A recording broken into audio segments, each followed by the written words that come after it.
the previous video we see how to create and update the header of sales invoice. So in this video we going to see how to add item to the sales invoice. Go to the accounting, click on invoice, and here I am finding invoice using invoice ID. Click on find button and here we get our invoice. Click on invoice ID. Here we are in the invoice. To add item, or we can see to add the product to the invoice, go to the item, click on items. From here we add the product to the invoice. Here is the invoice type item type. You can select the based on the item type. I'm taking invoice product item. I'm taking the description as item 1. Then I'm taking the product.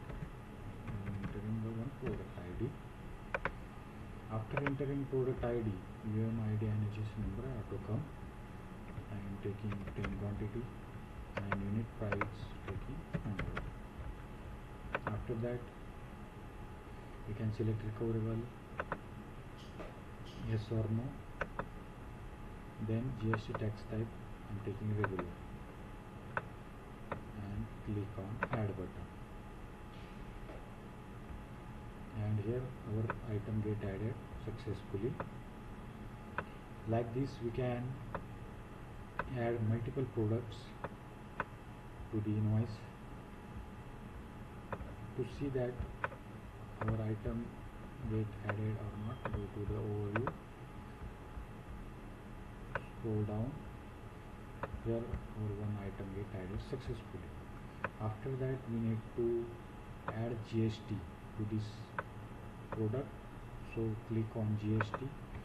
We select the GST tax type regular. Because of that we can add GST successfully to this item. Scroll down, we can see the GST, CGST and SGST added successfully to this invoice. Then next step is to change the status of the invoice. So I'm changing the status of invoice.